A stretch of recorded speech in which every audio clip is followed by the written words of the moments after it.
onwards. First thing, Bund being one of the first places to be having a look. What we got with Bund on Friday, and it is good to see on the Discord quite a few people talking about this trade and the play into the cave on Friday. This drop here is a sort of breakout of the initial balance. So it is a really good trade to go back and review different opportunities as to how you could have got into this trade. Was it just about the break through the lows, or was it about the second chance that you get to sell this? And then how does it trade down? That was the real key bit. How do you deal with this? Because the initial part of it, relatively simplistic. The play the break of the IB, nice quick rush to the downside was fine, but it's the second part of the trade. If I can illustrate a little better this bit here, because that was relatively light volume, as you can see. It was very steady, very, very choppy, not the most comfortable trade. So it's worth going and having a look at how exactly you trade that bit. In terms of what we're looking at today so far, this has got all the hallmarks of a day that doesn't really want to go anywhere. We've opened just underneath value, around about where we closed from Friday. So straight away, close and open at the same price virtually. That tells you that people are quite happy with markets where they currently are. So that's one tick in the box of not a great deal. We've then had IB formed. We break the IB to the downside, we break the IB to the upside, and we come back and trade into the middle, forming this rather nice neutral looking day. It's hard to see why this changes without some kind of clear impetus. Until you get that, I think we are very much looking at something of a rather quiet, slow day. The volume's tipping off already for Bund. So light in terms of volume, light compared to the average as well. So really not a great deal to be said for this. In terms of where things get interesting, getting back up inside value, perhaps if you can get up above the highs of the morning, maybe this gives us something to try and trade back through this zone here that we've already talked about from Friday. Trade that back up, and maybe just gives us more chance to fill this kind of cave in. What you need to do is then think about this on a bigger perspective of, is that really a cave that needs filling? To the downside, again, we're not looking at a great deal of opportunity towards the downside just at the moment. Let me just find that one for you. Here we go. So I'll bring you in a Bund chart so you see that very nicely matches over there. Downside for the Bund. If you can get a bit of impetus, a bit more volume, then the key bit here, you've got to get below 137.50. Currently trading up at around 137.80. Get through there, and yeah, maybe you've got some scope towards the downside. You've got to go looking back then towards that sort of first main week of the year, not the sort of little bit of a week here. The week post payrolls, you're looking at what happened in here. 39.50, and then you're looking down towards 36.80 as your next area. Not loads in the Bund for that. With the way that it's trading, the current volume, the current structure of the day, it's a hard one to really see why we play out like that today. Upside, arguably, has got even less reason to believe in it, just because we've tried to go inside value early on in the morning. We tried again after the failed break to the downside, and neither of them have actually developed into any kind of direction. Right, S&P. This is where I think there may well be a little bit of interest. What you've got in the S&P then is a situation where we have got scope towards the upside. As is quite often the case, post option expiry, we saw it Friday, the strong trend move up on Friday. So you got the sell off on Wednesday, balance on Thursday, trend move on Friday, the sort of 2-day reversal type move back up. And we've now got this range that we created at the beginning of last week, partly Martin Luther King Day, but then we never actually go anywhere from there. If this can get up above 39.96 into this range, then you've got the space to sweep all the way up. Continues the trend move. Often you get post option expiry when you get that one explosive day to the upside. This is quite frequently followed by another towards the upside. So one to watch out for on a break above 39.96. What helps this is that overnight, nicely balanced.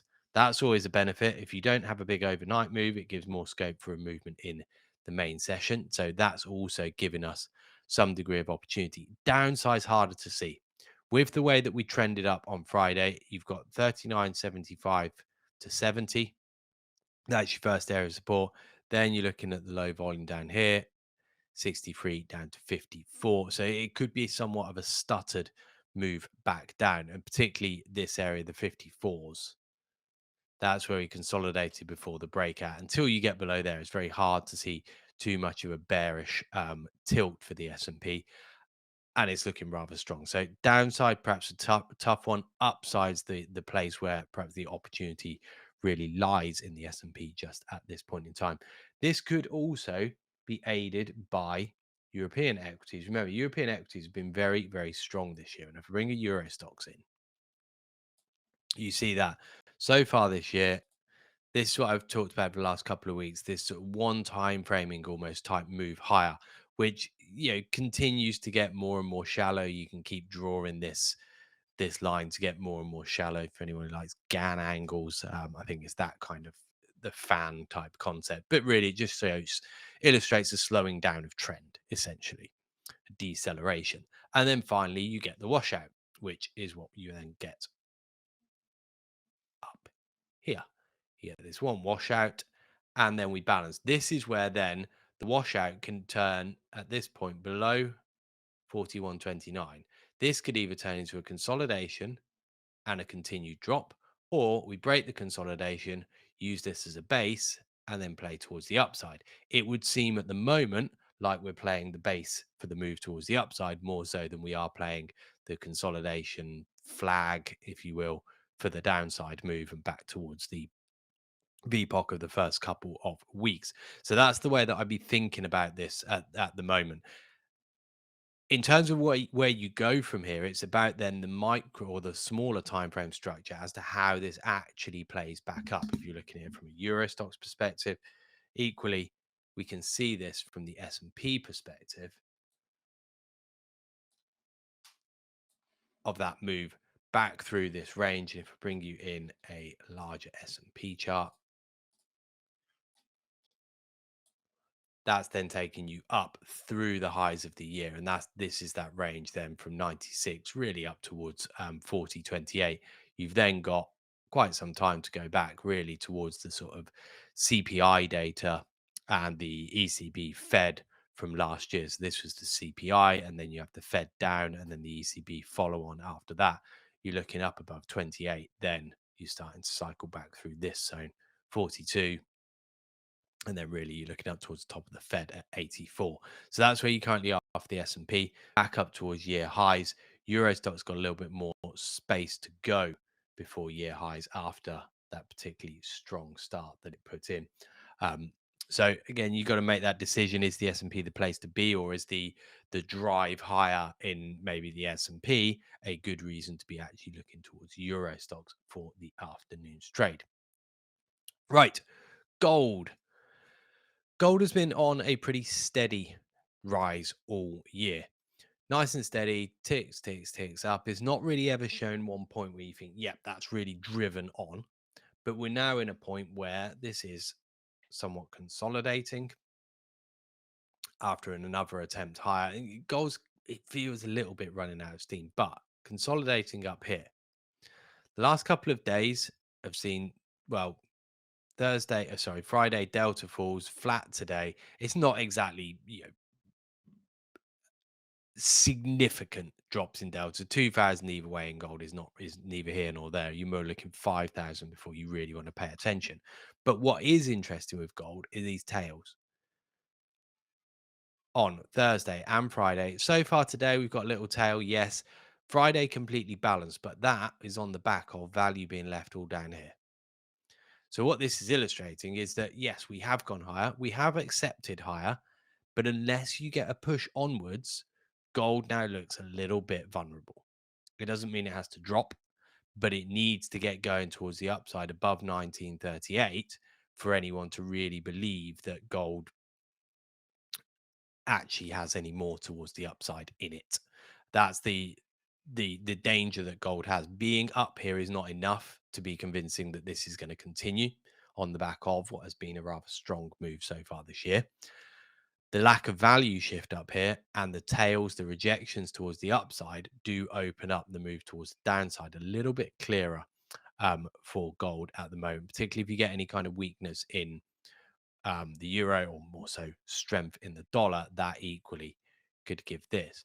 So gold perhaps got more scope towards the downside. 1922 is arguably the point where this becomes a viable opportunity, and then you're looking for the move down through this recent range, sort of to around about 1906. I would be thinking these lows over here. You can see that kind of pivoting around that zone. 1906 would be around about that area. Upside, like I say, we got to get up above the 1938. I wouldn't be overly keen on anything to the upside in here. It could well just be another sort of rotational type day. So upside's a lot harder to see for gold. The downside is a little bit clearer. It's about then finding the access to that trade if you are playing this to the downside. Right, onwards from gold and on to the euro. This is what may well help gold. And what's quite important with the euro that we're seeing at the moment is, and it is actually now starting to extend this. What you find in the euro then has been, again, like most markets, rally since the beginning of the year. This is the payrolls rally, in fact, just in here. So that was payrolls. We then rally, balance, continue the rally, and then you form this very, very stable box up here. A couple of attempts lower down through the kind of 0842. I talked about this last week, this poor high that was forming up here. We got the one false break of it just there, comes all the way back down the range, holds the bottom of the range very, very clearly, that 0823 zone, and then back up. We get the break. The break takes out the first attempted break and uses that as support initially. And this was showing single prints in here early on in the day. That was looking good for the continuation to the upside. It has failed this now. It's now trading lower. And crucially, we're back inside this range now. So with that in mind, back inside of Friday's range, you're now looking at the failed move, the sweep down the range. You've got VPOC, you've got this trend which kind of forms the sort of bottom of um, a flat top triangle. We could well be in a situation where this can give you a sell off and then a continuation. Does it have to happen today? No, of course not.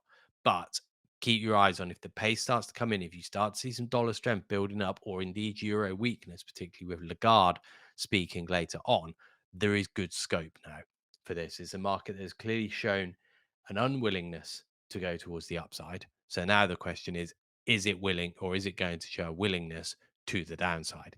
If so, could be on for this kind of sweep down. And that's also going to be what can drag gold back down the range as well. So just bear in mind the influence that some markets are going to have on each other. Strengthening dollar could well hamper the S&P towards the upside, but a weakening euro could be somewhat helpful for the European equity. So also think about that in terms of the relationship between those markets as well. The sort of what's going to show the signs of strength. As I say, European equities, the upside is perhaps a little bit more extensive, whereas the S&P is perhaps a little bit clearer as to where the upside becomes a viable potential trade. So a bit of scope for the afternoon, technically. In terms of news, very, very little for the afternoon.